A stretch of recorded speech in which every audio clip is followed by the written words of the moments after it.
Tu connais cette sensation quand tu prépares ta réunion, tu prépares tes chiffres, et quand ton équipe sort, tu ne la sens pas mobilisée plus que ça? Les objectifs sont clairs, mais l'énergie n'y est pas. Ou alors l'inverse, tu débarques dans une salle, tu sens de la tension, tu sens les gens crispés, et toi-même tu finis par te crisper. Résultat, les décisions sont molles et les projets traînent. Si tu es manager, leader ou entrepreneur, tu sais pertinemment que les compétences techniques ne suffisent plus. Et pourtant, beaucoup continuent de gérer uniquement avec leur cerveau. Tableau Excel, KPI, stratégie. Mais pendant ce temps, le vrai levier de performance leur échappe, l'émotionnel. C'est exactement ce que des chercheurs de Harvard et du MIT ont observé. Les résultats d'une équipe dépendent moins de la stratégie que du climat émotionnel créé par son leader. Et c'est là qu'intervient ce que Daniel Goleman appelle le leadership primal. Dans les prochaines minutes, je vais te montrer comment ce climat se crée, les 6 styles de leadership qui l'influencent et surtout comment toi, dès cette semaine, tu peux reprendre le contrôle.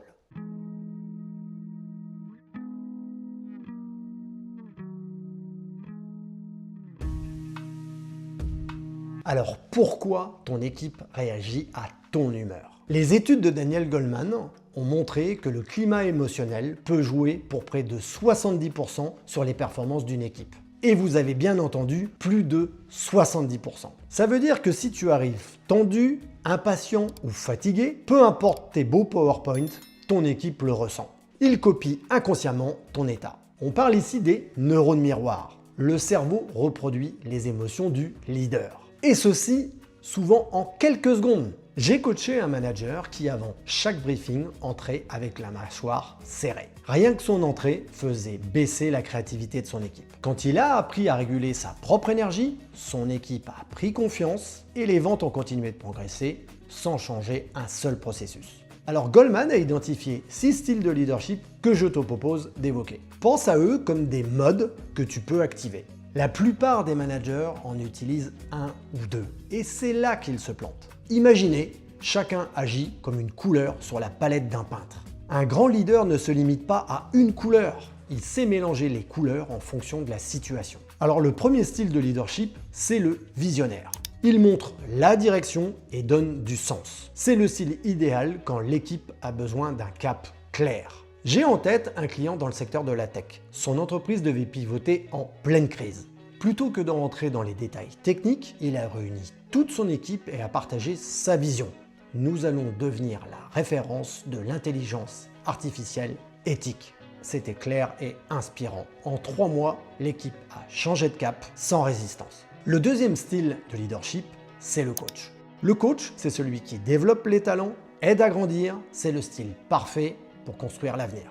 À titre d'exemple, ça me fait penser à un de mes managers que j'ai accompagné. Chaque mois, on bloquait un créneau d'1 heure pour préparer sa réunion agence mensuelle.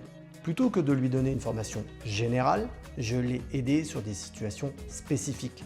Travailler sur les interrogations, les critiques, les invectives de ses collaborateurs pour l'armer et avoir le bon niveau de recul émotionnel. En 3 mois, ses ventes ont progressé et sa confiance aussi. C'est ça le style coach, des micro-séances ciblées, du feedback régulier et un développement sur mesure. Le troisième style, c'est le style affiliatif. Il crée l'harmonie et resserre les liens dans une équipe. Ce style de leadership est à utiliser après une crise ou une tension. Un exemple marquant, ça peut être par exemple une usine qui subit temporairement une fermeture. Le directeur organise un déjeuner collectif juste pour parler chaque semaine, sans agenda. Cette initiative va permettre de gérer les frustrations et de relancer la productivité. Le quatrième style, c'est le style démocratique. Il sollicite l'intelligence collective et fait participer tout le monde. C'est super pour générer des idées ou renforcer l'esprit d'engagement. Alors je pense à un manager de start-up qui, avant chaque lancement de produit, organise et ouvre un hackathon à l'ensemble de l'entreprise et pas seulement aux ingénieurs. Vous l'aurez compris, les meilleures idées viennent toujours en co-construction. Le cinquième style de leadership, c'est le passetteur. C'est le style de leadership exigeant. Il mène par l'exemple et vise toujours l'excellence. C'est extrêmement puissant sur des équipes ultra compétentes, mais attention à l'épuisement. Prenons l'exemple d'un manager ancien commercial sédentaire qui bossait plus de 60 heures par semaine. Ses collaborateurs l'adoraient mais finissaient épuisés. Résultat, des arrêts maladie et des fuites de talent. Le style exigeant est une arme mais à manier à petite dose. Et enfin, le dernier style, qui est le style commandant, qui est le style directif. Il donne des ordres clairs et prend des décisions. Ce style est à utiliser uniquement en urgence. Un exemple positif, pendant une cyberattaque, le directeur des services informatiques, le DSI, prend le contrôle total pendant 48 heures. Ordre précis, décision rapide, juste indispensable. Mais prolongé au quotidien, ce style devient juste toxique. La flexibilité émotionnelle, c'est ça la clé. Dans cette troisième partie, on va aborder la contagion émotionnelle et voir pourquoi ça compte autant dans nos vies de managers, leaders et d'entrepreneurs. Pourquoi? Parce que le leader est un amplificateur émotionnel. Son humeur se diffuse comme un virus. Les neurosciences parlent de neurones miroirs. Pour faire simple, ton cerveau copie inconsciemment les émotions de la personne qui mène la danse. J'ai vu une équipe de direction où le PDG arrivait souriant chaque matin et saluait chaque personne par son prénom. Les réunions étaient dynamiques et les problèmes se réglaient plus vite. A l'inverse, quand ce même PDG a été remplacé par une autre personne plus froide et distante pendant plusieurs semaines, l'ambiance est carrément retombée.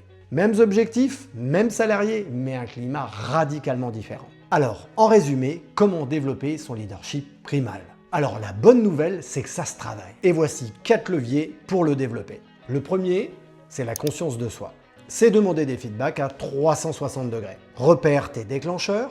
N'hésite pas à noter tes émotions avant une réunion. Un dirigeant que j'ai accompagné s'est rendu compte qu'il était sec quand il était fatigué. Il a simplement avancé ses réunions stratégiques le matin et les conflits ont chuté.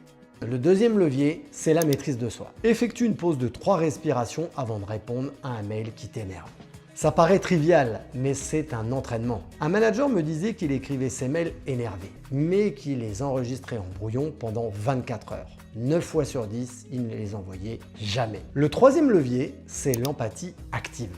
Pose des questions ouvertes et écoute sans corriger. Pour développer cette empathie, par exemple, avant chaque réunion, tu pourrais poser la question à ton équipe, qu'est-ce qui vous préoccupe le plus aujourd'hui? Le quatrième levier, c'est la pratique délibérée. Choisis chaque semaine un style de leadership à tester. Par exemple, cette semaine, je développe mon côté affiliatif et la semaine prochaine, je musclerai le côté visionnaire. C'est comme l'entraînement physique, on ne devient pas marathonien en un jour. Alors vous l'aurez compris, le vrai pouvoir d'un leader n'est pas dans ses décisions, mais dans ce qu'il déclenche chez les autres. C'est ça le leadership primal, c'est aligner ton intelligence émotionnelle pour créer un climat où les gens ont envie de donner le meilleur. Alors question pour toi, parmi ces 6 styles, lequel utilises-tu le plus? Et lequel vas-tu entraîner le plus cette semaine? Dis-le moi en commentaire. Et si cette vidéo t'a aidé, n'hésite pas à liker et à t'abonner. Je poste chaque semaine des vidéos inspirantes sur le leadership et le coaching. Et souviens-toi, avance toujours vers le meilleur.